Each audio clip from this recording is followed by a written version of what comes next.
Hey guys, it's Steve with Futures and Charts. It's Friday, it's after the close, so I just wanted to touch base and see where things closed out for the week. And it looks like crude oil got a little bump from the turmoil in Ukraine and Russia, and it has sustained above a trend line, which I'll show you right now.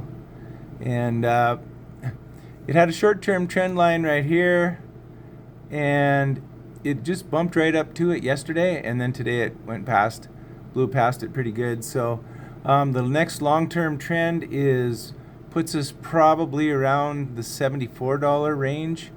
I would not be surprised if this, depending on how things go overseas there, if it doesn't come back down to test this. But yeah, the next line of resistance is around 74.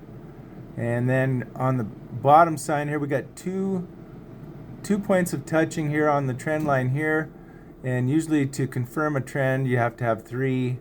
So, and this of course this space here is getting smaller as we go because they're in opposite directions. So this is going to top out here around $68 in the same time frame as this 74. So we're going to be trading probably within that range, and depending on what happens with Ukraine and Russia and our involvement, it could be trading on the upside of this trend line, that short-term trend line we just passed. So I just thought that was kind of interesting how that worked out this week.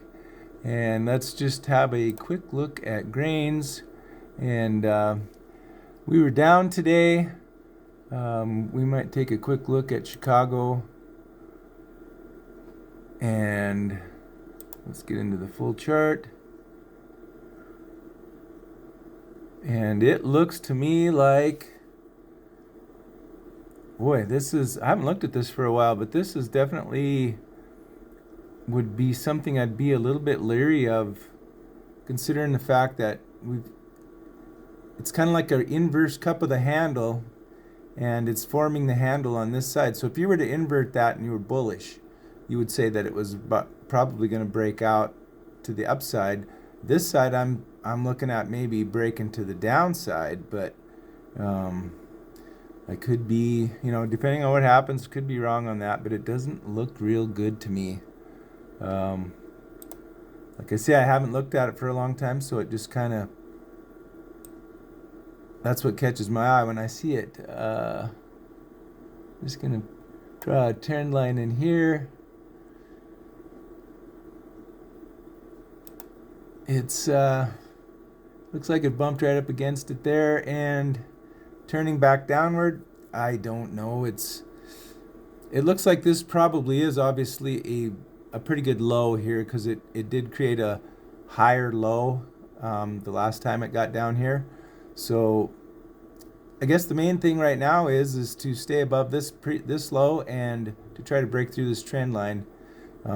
We'll just have to see what happens. It looks like the volume's kind of dropped off some, so maybe it's just that time of year. I don't know, but that's what the chart looks like to me. So and that's what I'm doing, is just kind of chart analysis without a lot of noise, because it's like I've told you before, headlines, they change from day to day, and they can be completely the opposite. So I'm always looking at the trend. So that's what I got for you going into the weekend, and we'll check with you next week. We'll see you in the future.